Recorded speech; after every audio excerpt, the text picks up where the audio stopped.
ketika seseorang mata hatinya yang disebut imanul haq, iman yang benar, itu mata hati. Orang Jawa mengatakan rasa. Seseorang ruhaniyah itu punya iman loro. Ada iman dua. Ada iman itu meyakini selain hidup itu berperan. Bisa ini, bisa itu, bisa macam-macam. Ini berarti mata hati yang terpengaruh oleh sifat basariyah, di dalamnya ada nafsu nafsiyah dan amarah, membutakan hati yang seperti ini, mata hati yang seperti ini dengan kesenangan dunia. Maka ini yang disebut mata hati yang buta. Ini berarti iman seseorang yang mengimani selain Allah itu bisa, entah bisa apa, bisa ngadeg, bisa rukuk, bisa sujud, bisa duduk, bisa berbaring. Mereka kondisi ruhaniyahnya itu selalu mengaku-ngaku. Ini tertanda kalau kalau mata ruhaniyah kita itu disebut buta. Tetapi ada imanul haq, imannya seseorang yang benar itu mengimani hanya hidup, hanya Allah itu yang segala-galanya. Kan di dalam Al-Quran banyak sekali yang memberikan penegasan, peringatan supaya ruhaniyah seseorang itu biar beriman hanya pada Allah. Walillahil masyriq wal maghrib walillahil malikal mulki tu'til mulkah, yang intinya semua makhluk ini pertama milik Allah, kedua yang menghendaki, yang menggerakkan, yang berperan adalah Allah. Allah hidup itu. Tapi mengapa kita sering kali di hati beriman selain Allah itu yang bergerak, yang punya peran, yang punya kehendak dan sebagainya.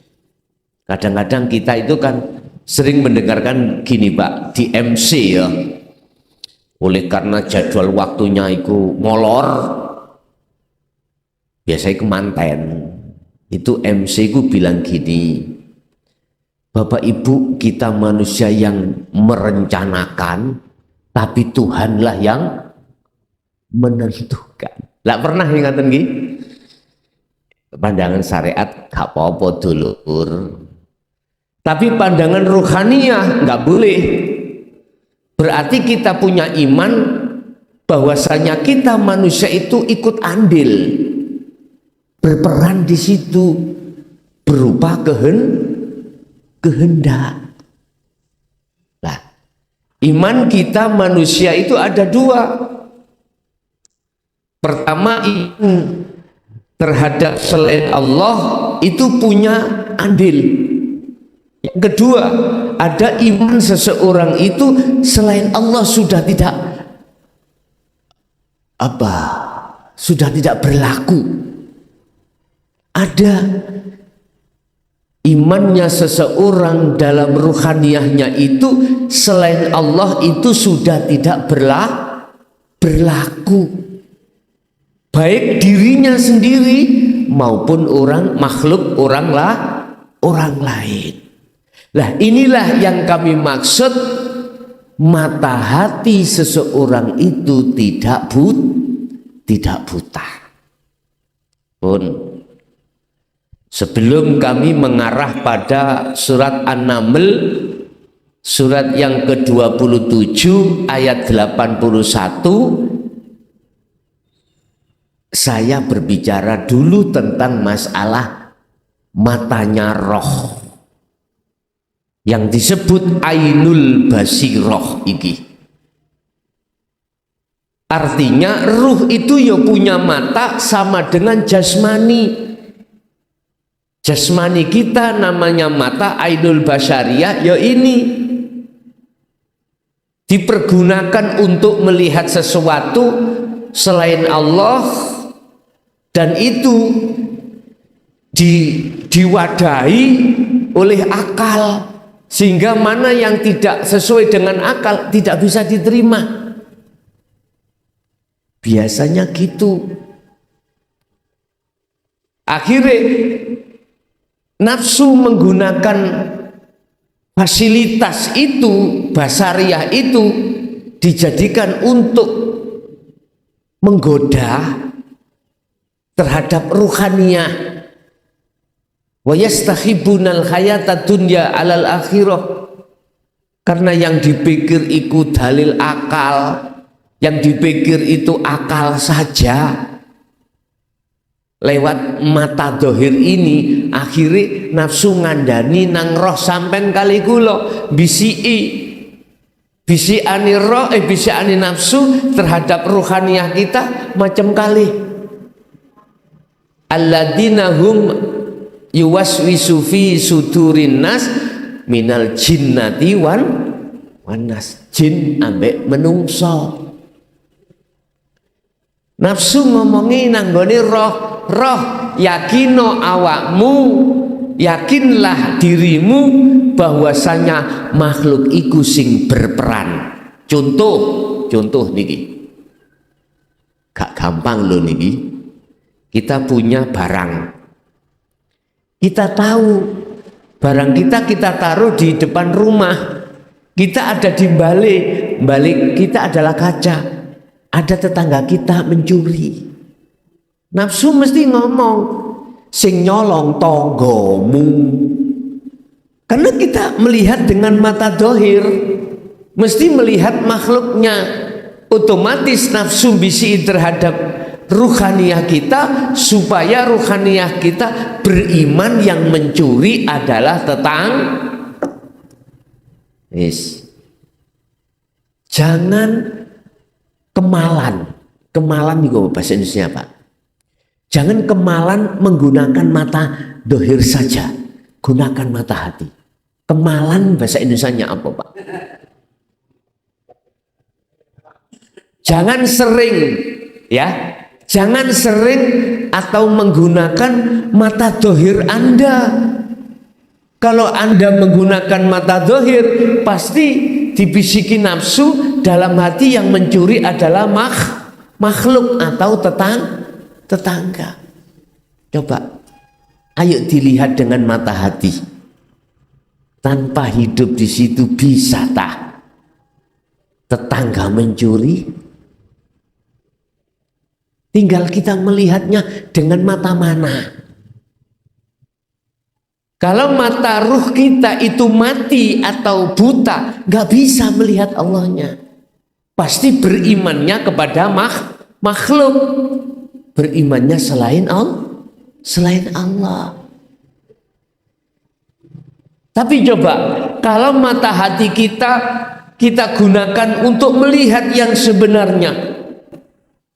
Walillahil masyriq wal maghrib, sing nglakokno kabeh makhluk sekecil atom iku mung Gusti, yang memperjalankan semua makhluk baik di dunia, di bumi ataupun di langit, semuanya adalah hidup. Allah itu. Oleh karena mata hati kita itu masih kegolong mata hati buta, maka jangan harap kita bisa melihat Allahnya di situ. Apa yang terjadi? Kata nafsu, muring-muringo. Akhirnya ruhaniyah kita harus marah, urusan polisi dan lain sebagainya.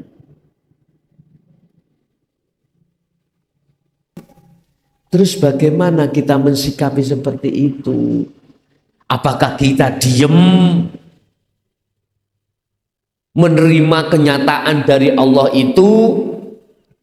Kalau seperti itu, apakah rusak aturan manusia lagi tuh Pak? Bapak Ibu hadirin, tinggal sikap ruhaniyah sampean itu digerakkan Allah bagaimana nanti. Pun dengan dasar ini mukaddimah, monggo ayo dibuka surat An-Naml surat yang ke-27 ayat 81. Wa ma anta bihadhil umyi an dhalalatihim. Kau tidak akan pernah bisa menuntun orang yang tersesat disebabkan dia buta. Ini kalau diterjemahkan secara umum, butanya mata dohir. Sekali lagi saya berbicara mentafsirkan ayat ini atau memaknai, mengkaji ayat ini adalah tentang iman. Tentang iman. Siapapun kita, manakala mata hati kita masih buta, tidak akan pernah bisa menuntun orang lain untuk bisa sampai pada Allah. Apa mungkin mata hati kita buta menuntun orang buta, menunjukkan jalan menuju dan bertemu Allah? Long kita nggak tahu. Bukan urusan syariat loh ini, bukan jasmani loh tinggi, bukan urusan rohani, urusan hakikat menuju makrifat, urusan iman. Estu Pak. Saya tidak berbicara iman selain Allah, tidak. Saya hanya memurnikan millata Ibrahim Hanif, memurnikan imanmu sesuai dengan imannya Nabi Ibrahim yang diikuti oleh Nabi Muhammad Sallallahu Alaihi Wasallam. Kita ikut siapa? Kalau nggak ikut baginda Rasul, dan baginda Rasul mengikuti nenek moyangnya Nabi Ibrahim. Ya terserah. Ikut selainnya, monggo kerso, itu hak kita masing-masing. Cuman saya akan meluruskan seperti ini. Dan engkau tidak akan dapat memberi petunjuk terhadap orang buta dari kesesatannya.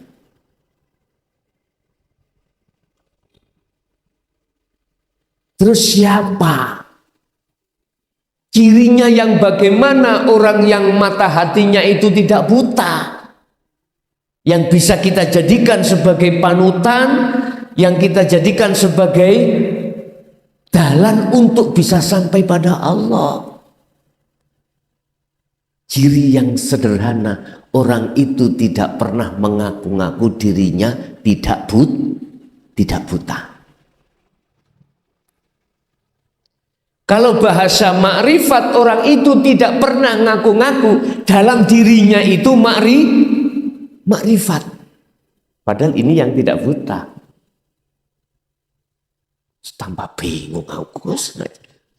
Kalem-kalem nggih, kalem-kalem, gak apa-apa. Intusmi'u, dan juga kau tidak bisa memberikan petunjuk atau suara, membuka suaranya, hatinya orang tersebut untuk menuju bertemu pada Allah, nggak bisa. Artinya ayat-ayat apapun yang kita baca, kita berikan terhadap beliau-beliau, kita tausiahkan terhadap mereka-mereka, tidak akan bisa membuka pintu hatinya untuk beriman hanya pada Allah. Karena apa? Karena yang kita berikan ayat-ayat itu masih bertendensi, mohon maaf, di luar hakikat makrifat. Sedangkan iki lho Pak ya, disingitno banget, diteken banget ayat-ayat yang bersifatkan untuk meluruskan ruh pada kemakrifatan Allah.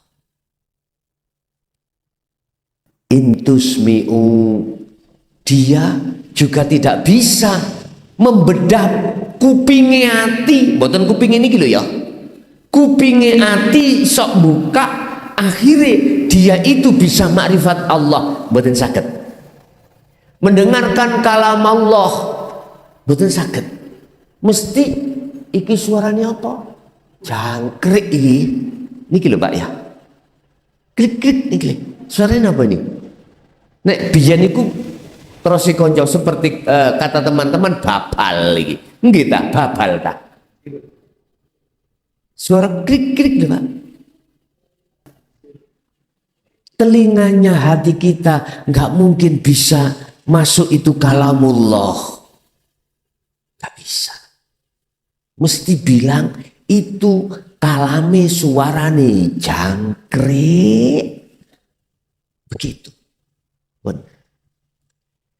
Apapun status kita ya, apapun atribut kita, apakah kita disebut orang yang ditokohkan dalam agama, apakah kita disebut sebagai mursyid di dalam kelompok-kelompok, kalau ruhaniyahnya, mata hatinya masih buta, nggak bisa menuntun umat jamaah untuk makrifat pada Allah, nggak bisa. Sebab kita sebagai umat itu Pak, mata hati kita, matanya roh iki, ainul basiro, iman iku sik salah, sik buta, sik ngimani selain Allah. Contoh, menisan kula.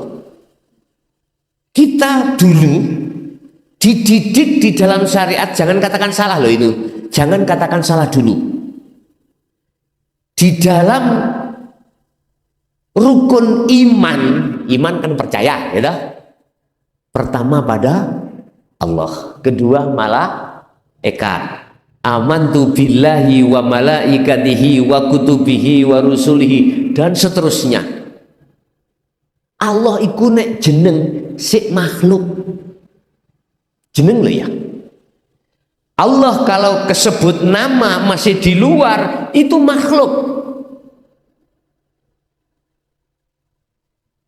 Geger lagi. Engko dhisik. Buktinya surat Al-Ikhlas, surat Al-Fatihah. Kalau Allah, tulisan Allah, tulisan ya, tulisan nama ismudzat Allah.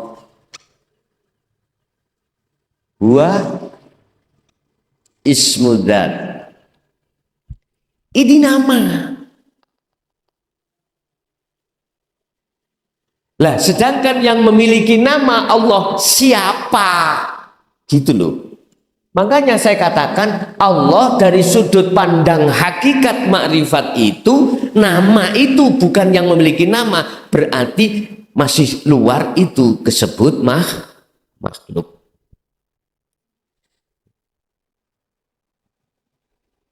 Iki ada yang mengatakan, iku ngaji tingkat tinggi Gus, tinggi dasmu menua. Bukan, saya meluruskan. Tapi yang tak maksud bukan yang memiliki nama loh ya. Saya katakan makhluk tadi. Karena masih nama. Malaikat iku juga nama. Ya makhluk. Iki tabrakan, sumpah loh. Anda panjenengan ruhaniyah jenengan tolong sekali lagi, kalau belum bisa masuk terhadap yang memiliki nama Allah, dicegah dulu, tahan dulu. Mpun protes dhisik. Nanti saya dunungkan. Apa Pak? Tak dunungkan ya. Saya jelaskan nanti.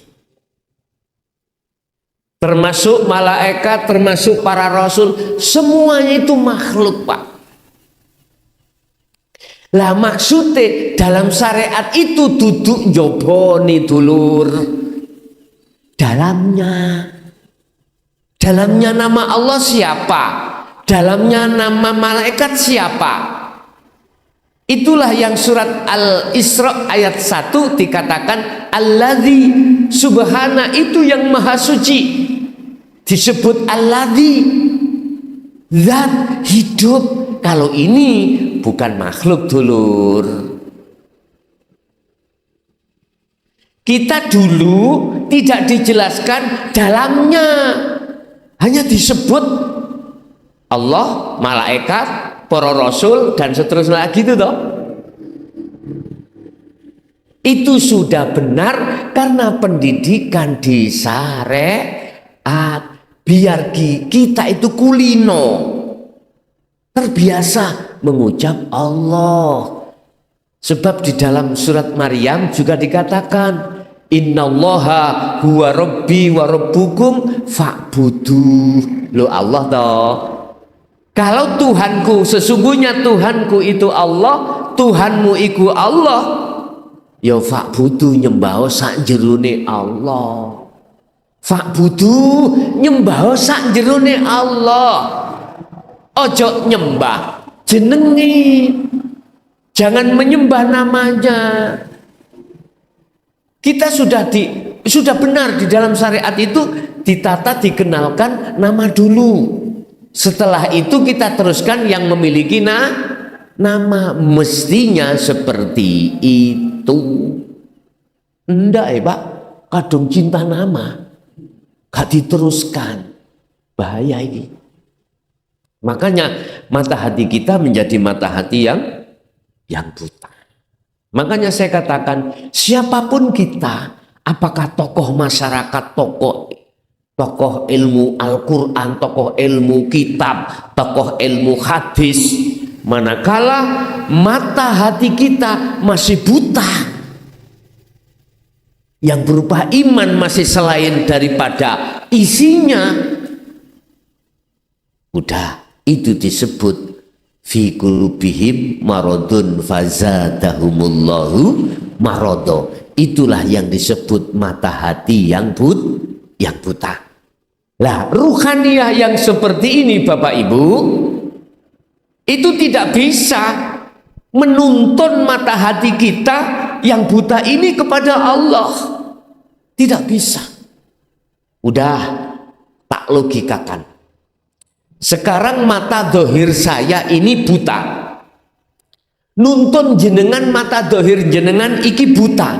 Bisa tak tujuan? Gak bisa.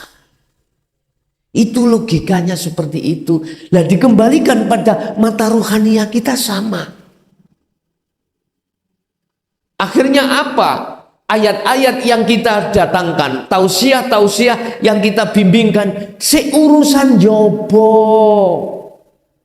urusan dohir, nega urusan donya, urusan ngelmu bab kedigdayan, bab karomah, bab apa? Kesakten.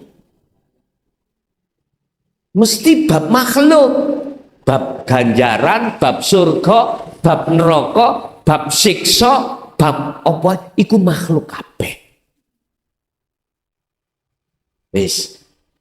Terus siapa yang menurut ayat ini yang bisa menuntun ruhaniah kita untuk bisa sampai dan kembali kepada Allah sebelum kita mati di dunia ini? Teruskan ayatnya. Ilaman kejaba wong yukminu kang wis bener imani. Nah iki bi ayatina kelawan gowo piro-piro ayat ingsun Allah. Fahum mongko utawi wong sing imane wis bener iku muslimun, ditegasno wong sing wis pasrah. Pasrah iki. Pasrah. Makanya disebut Islam iku pasrah. Islam sing ya apa? Islam yang bagaimana kita pasrah. Muslimun dengan kepasrahan itu akan selamat. Pasrah itu ngeten, Mbak. Menurut ayat ini. Kita nggak akan pernah protes. Contoh, barang kita diambil Allah lewat tonggo mau. Aku yakin tonggo mau nggak kepingin nyolong, nggak kepingin. Berhubung dia itu mungkin ya, aku yakin, ayo diselidiki, makanya maling ojo disalahno sik. Ayo diselidiki, ayo diselami. Dia mungkin ada yang tidak ada yang dimakan, cuman kita nggak tahu. Mungkin tuh ya, mungkin. Makanya ojo salahno dhisik, nek ono warga kita dadi maling, ayo disilemi sik.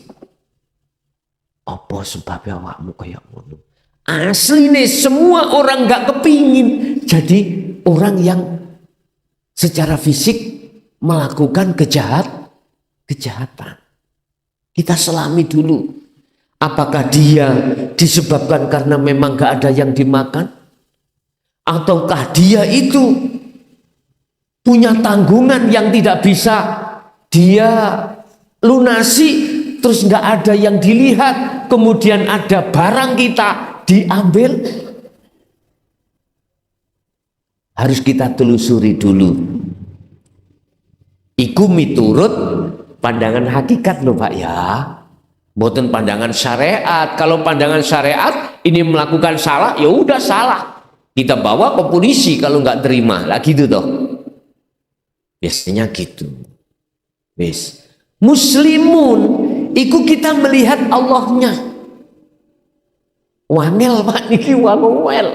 Karena sebab kita itu kegandolan sifat basariyah, nggak ada sakit. Tahu warung terus ngeten niki. Ibu-ibu aja umpama 1 bulan dikasih bapaknya belanja hanya 20.000 1 bulan, nggak terima. Apalagi yang punya istri 2, 3 ya. Wis kamu 30, kamu 30 1 bulan. Ngamuk ya. Karena kita itu kegawan sifat basariyah tadi loh. Disulut nafsu, ojo gelem, disuruh beriman kepada makhluknya. Nah, yang ku maksud fahum muslimun, mereka yang sudah pasrah diri pada Allah itu dirinya sudah tidak ada. Iki sing disebut Syekh Ibnu Athaillah, wa ammal arifun la yarawna li anfusihim syai'an. Orang yang sudah mencapai tingkatan makrifat, mata hatinya sudah tutupnya mata hati sudah disingkirkan oleh Allah. Tutupi mata hati kita sudah diambil oleh Allah, akhirnya bisa melihat makrifat pada Allah, dirinya sudah tidak merasa ada. Karena dia sudah kembali di aslinya. Aslinya kita manusia kan asalnya kan tidak ada Pak. Betul? Terus kita ada sebab diadakan.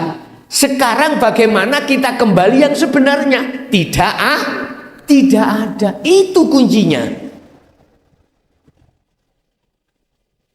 Inilah yang dimaksud illa may yu'minu bi ayatina. Mereka itu meyakini atas ayat-ayat Allah. Ayat yang mana?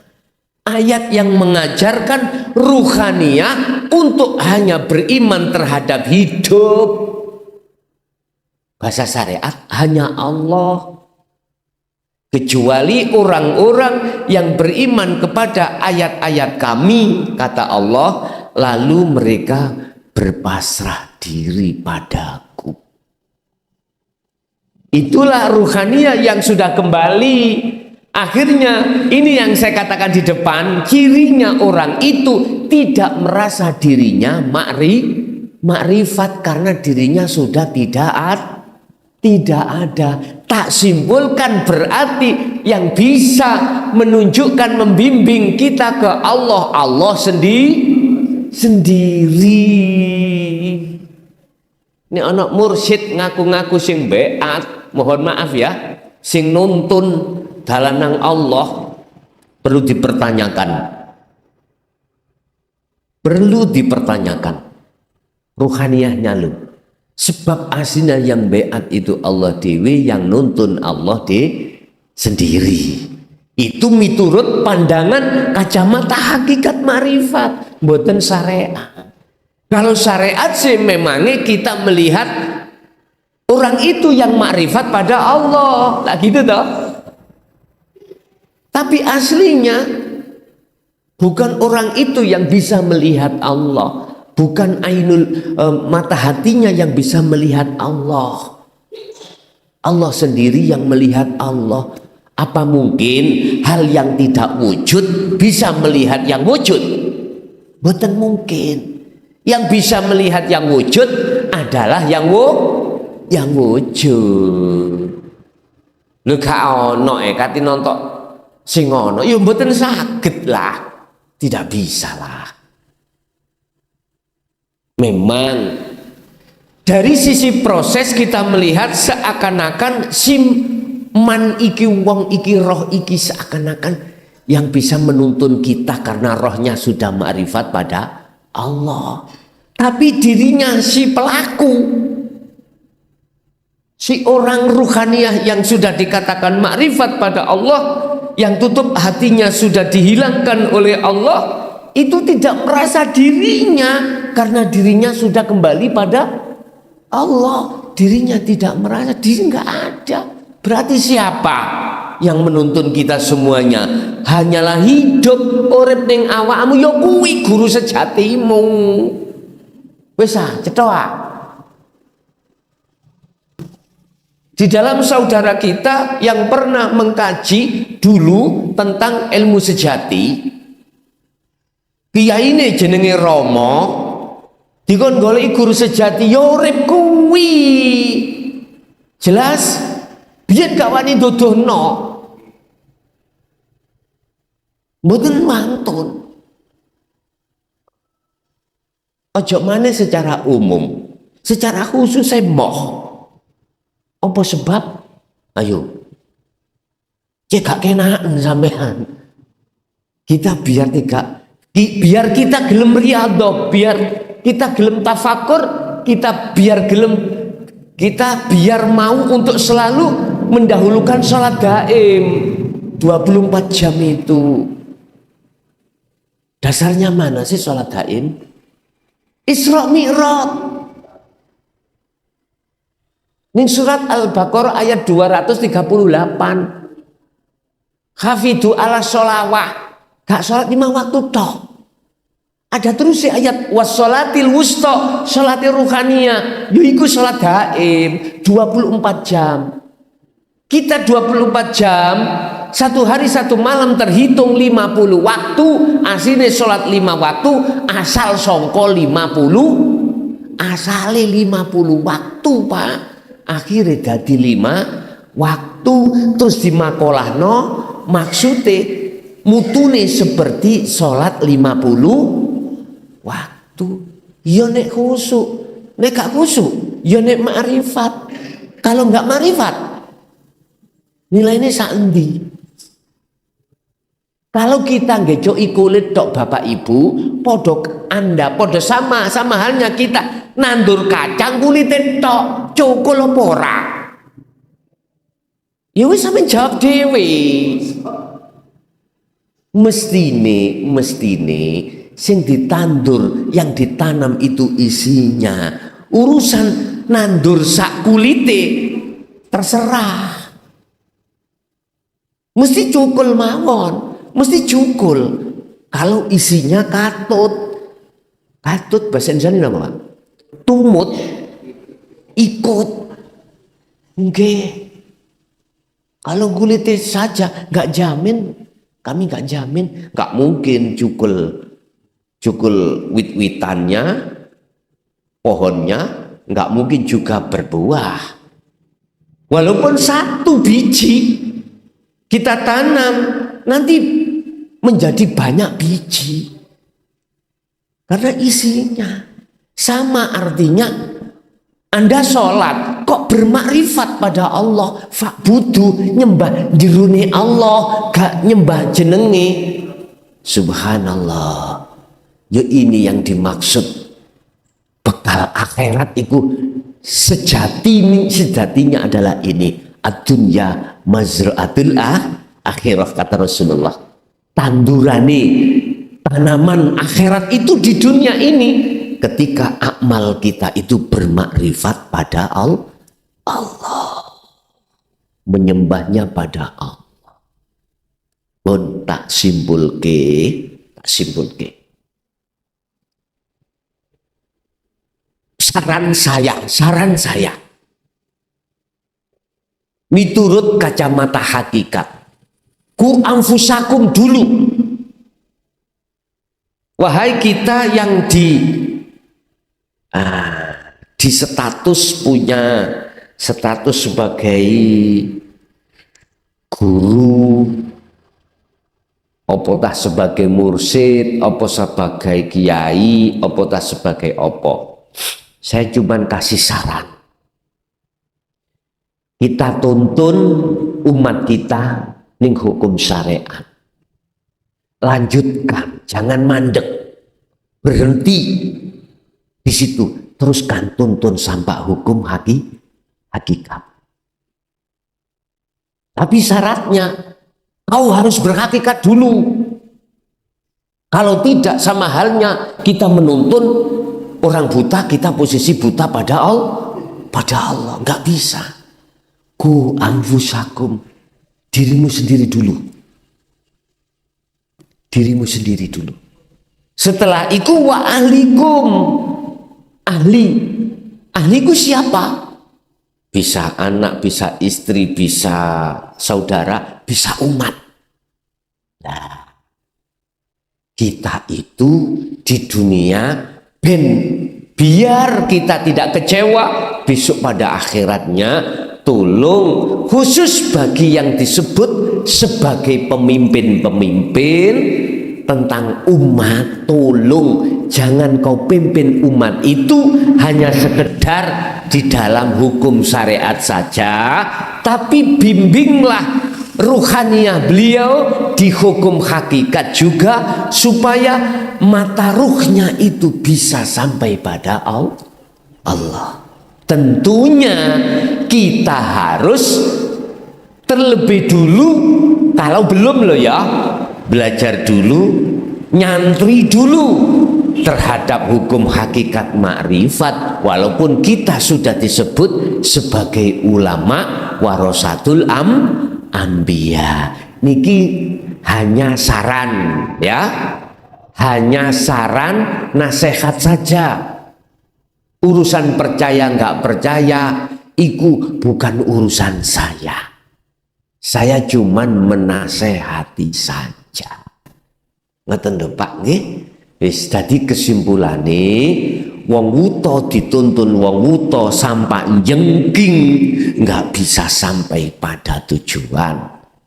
Orang buta kalau dituntun orang yang tidak buta barulah bisa sampai pada tujuan, dengan syarat yang buta harus nganut,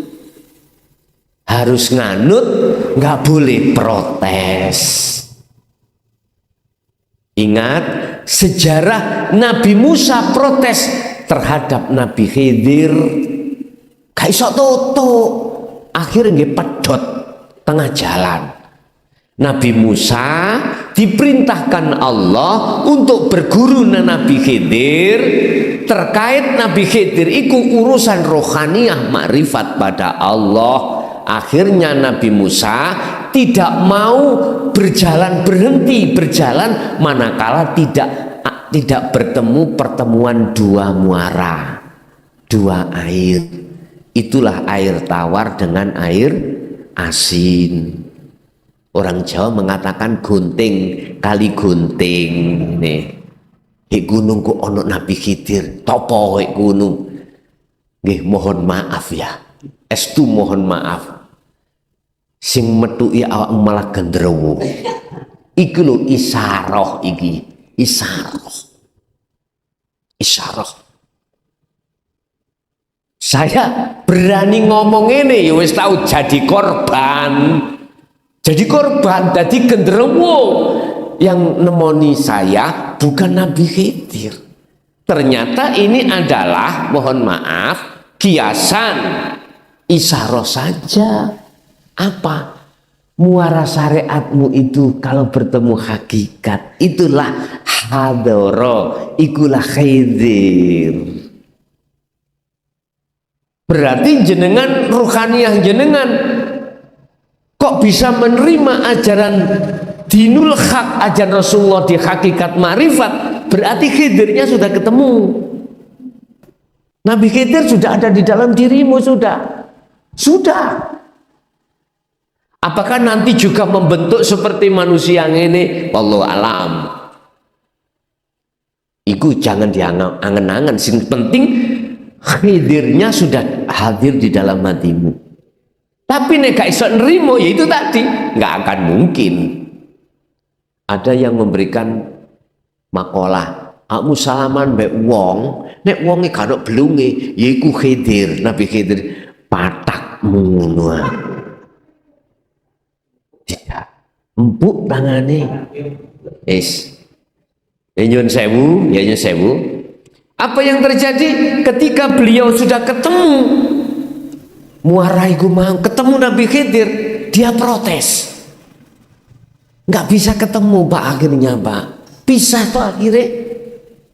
Apa yang dihadapkan pelajaran oleh Nabi Khidir, Musa selalu protes, langsung kabupaten diobong. Ya, kapal dibocori, dirusak nih lho Pak. Ngoten lho. Protes. Ya kau pasti pisahlah sama aku. Pisah sudah. Masalah yang dilihat, dia melihat dengan mata dohir iki mau, tidak mau melihat mata hati. Coba kalau melihat dengan mata hati, kau selalu patuh nantinya mengikuti. Ada apa ini? Gitu mestinya, maksudnya apa? Kok kabupaten diobong, kabupaten dibakar. Lagi dikasih pelajaran, anak kecil dibunuh Pak. Dibunuh. Berhubung Nabi Musa kuat ilmu syariat, ketemu ilmu hakikat, tabrakan. Udah gak bisa nerima. Kau salah Khidir, panjenengan salah. Gak didelok dengan mata hati. Nabi Musa gak melihat dengan mata hati, dengan mata dohir, ya mesti salah. Anak kecil kok ya dibunuh. Salah itu Khidir itu. Protes akhirnya. Sekali lagi kalau kau protes, sekali lagi kau tidak akan bisa bertemu aku, ngaji terus. Akhirnya apa yang terjadi? Masuklah dalam satu kampung, orang kampung cuek ai. Nabi Musa merasa tadi nabi Pak, merasa tadi wong sing hormat, aku kiai. Ngapunten ya, tak losno iku mangke gak. Mboten maksudnya mboten elek, mboten maksudnya iku. Aku misui nafsuku dhewe, mboten misui sampean. Mesti ngrogot diteng mriki. Kayak rumangsa mulya aku iki. Salamane diambung, aku ngeri asline. Wedi. Iktimad dalam hati saya, wedi banget muncul rasa luwe apik katimbang jenengan. Luwih alim katimbang jenengan, ini yang kujaga. Padahal semua ilmu itu adalah milik Allah. Lah kok tak aku. Nah, Nabi Musa mestinya njaluk dihormati, mestinya minta disanjung, atau warga itu harus ngasih minuman, ngasih makanan, dijujui itu loh. Enggak, masyarakat kaumnya itu cuek, nggak jamu. Nabi Khidir diem aja. Wong beliau itu sudah melihat Allahnya, melihat hidupnya. Ketika dia melihat gapura mau roboh, Musa diajak, Musa ayo dibenahi ini yang mau roboh gapura ini. Mangkel Musa, lah wong kampung, orang kampung nggak jamu kita, kok kita malah bekerja mendirikan pagar ini. Protes apa ya?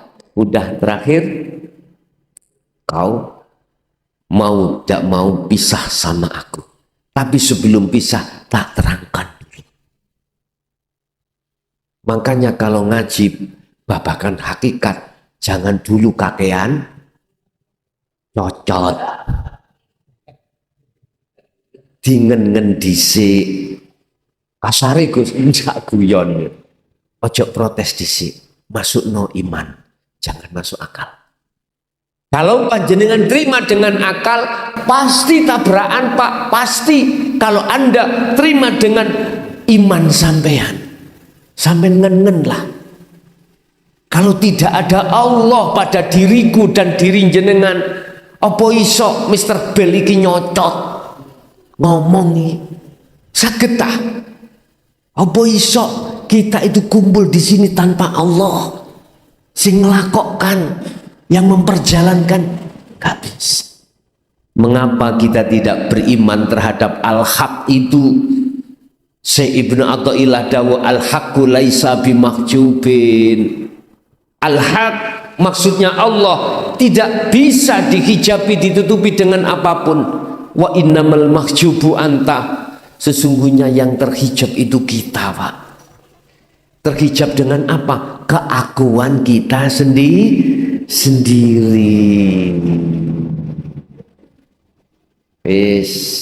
Jadi saya nasihati untuk diriku sendiri, juga untuk orang lain. Terutama diriku sendiri. Nafsuku nang wabeng, Pak. Estu nang wabeng. Misuh kalau itu kadang piyambakan kita pisui, mboten deng ngarepe wong. Mboten misui jenengan, mboten nafsu dewi. Diterangkan, tadi saya bocori itu karena jikalau tidak saya bocori, ya, yang namanya kapal ini akan dirampas oleh perampok. Tak tenggelamkan. Kedua, mengapa anak kecil saya bunuh? Karena dia nanti akan mengkafirkan orang tuanya. Biar nanti diganti Allah anak lagi yang mengimankan orang tuanya. Ketiga, gapuro itu di bawahnya itu ada harta warisan anak yatim. Kalau itu roboh, dibuat royalan terhadap orang-orang yang tidak bertanggung jawab. Iku makna sarengat. Makna hakikatnya apa? Dibocori. Mohon maaf, kita kadang-kadang kurang peka. Diuji Allah. Misalkan kita itu menjadi pedagang, rugi dalam perdagangan, dan atau mestinya ini sudah transaksi di DP, Pak, harganya 100, di DP 50, mestinya kurang 50. Lah kok gak jadi? Kita harus peka apa maksud Allah. Jelas kita tidak siap menerima 100 itu, belum siap. Artinya ruhaniyah belum siap, akhirnya ruhaniyah kita lalai pada Allah. Allah tidak bisa tembus makrifat Allah. Lagi kita punya barang apa? Istri. Barang kok istri kok barang. Kita punya istri atau suami. Terus di situ diambil Allah. Akhirnya kita pisah. Entah karena sakit terus meninggal, ya. Entah itu tadi digondol genderuwo, yo gak ngerti ya. Pokoknya tidak tahu. Kita kalau mau memikir dengan hati yang iman benar, mesti melihat Allahnya. Apa maksud Allah di sini? Aku yakin jawabannya, Allah akan mengurangi bebanmu. Bebanmu.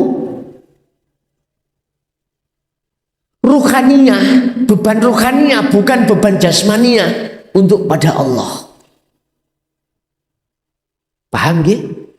Kita kalau mau melihat Allahnya, pasti Allah kasih tahu hikmah Apa hikmahnya? Kita dikurangi beban kita oleh Allah. Ruhaniyah ini berjalan menuju pada Allah. Yes, itu contoh. Makanya apapun yang kita hadapi, sikon apapun, kita harus husnudon pada Allah. Mpun kesusu ngamuk-ngamuk langkung rumiyin.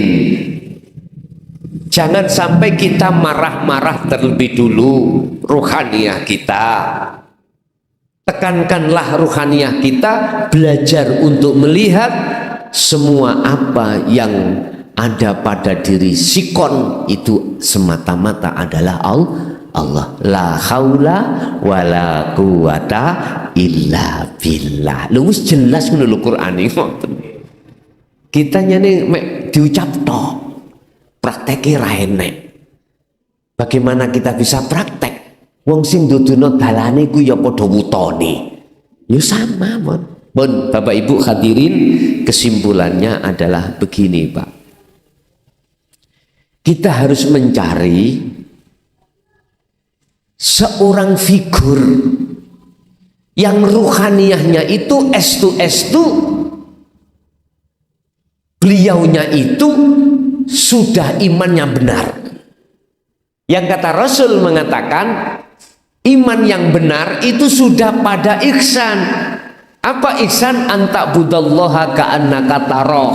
Minimal ruhaniyahnya itu sudah diduduk di muraqabah. Yang bagaimana muraqabah? Gini, Pak. Ketika jasad iki nglakoni apa wae, melakukan apapun, ruhaniyah kita seakan-akan sudah bisa melihat Allah. Bentuknya apa? Di dalam hati sampean itu ada iman, rasa, hanya hidup itu yang berlaku. Bukan dirinya, bukan makhluk lain. Itu. Lah terus saya tahunya orang itu sudah di situ bagaimana? Lagi itu toh. Udah sampai mengalirlah hatimu hanya minta petunjuk pada Allah. Aku yakin jenengan dipertemukan.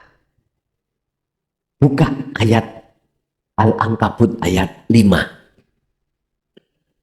Barang siapa mangkana yarju liqa Allah fa inna ajalallah la'at.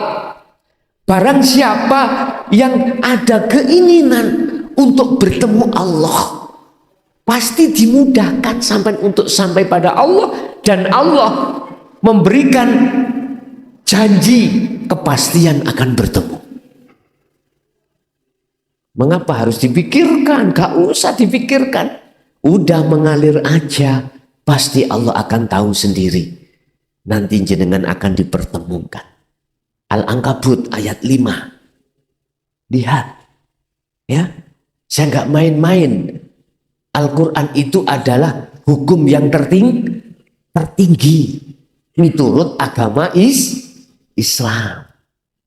Setelah itu al-hadis.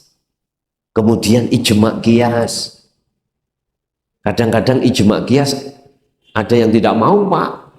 Itu kan apa jenis hukum yang dibikin oleh manusia. Artinya para tabi'in gak percaya aku kuat hadis dan Quran. Ada yang seperti itu, Pak. Nggak mau makalah selain Al-Quran, Al-Hadis. Ben imane wong dewi-dewi, ya. Tapi ada ijma' qiyas makalah para alim ulama itu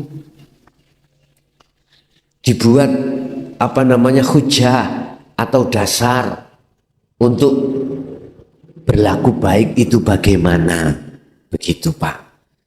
Ya, jadi sudah kita pasrah mawon pada Allah, kita ditemukan pada figur yang seperti itu kapan-kapannya, Allah sudah berjanji.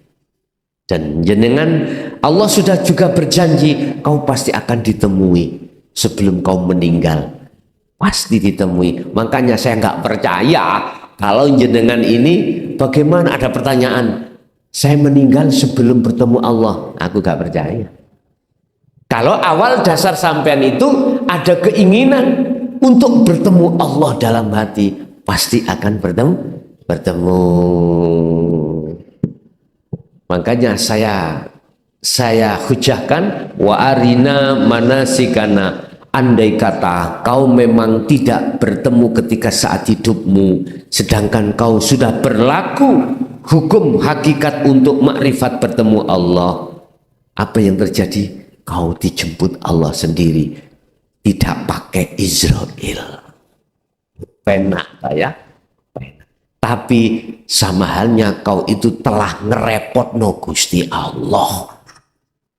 Ya wes, sekarang mau ngerepot nopo ndak? Kalau saya nggak mau ngerepotkan, saya ke Trawulan datang sendiri aja. Yang penting pengurus tadi pagi WA saya atau kembali WA besok waktunya ngaji di Trawulan. J sebagai pepeling. Terus yang sakit ndak melakukan itu loh Pak, tolong ya. Tulisan diedit nih kalau Pak. Jadi undi gone alamati pundi, andai kata masjid atau musola apa kados undangan gitu Pak, ditulis ono gambar-gambar ingatan tuh sampai kirimaken kula, baru kula upload ning status kula niku sing saged lho ya. Niki nek mboten ahli IT yo gak iso ngaten, ada aplikasinya sendiri mungkin mungkin lewat media sekarang ini di Trawulan, khususnya bagi saudara-saudaraku yang ketepatan ada jadwal ngaji atau rutinan, tolong 1 hari sebelumnya kirimen saya logo itu tadi, kami tinggal nge-share saja.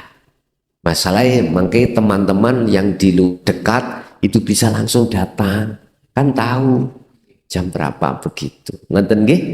Nggih, kita masuk pada sesi tanya jawab. Barangkali wonten, barangkali ada yang perlu ditanyakan, kami persilakan.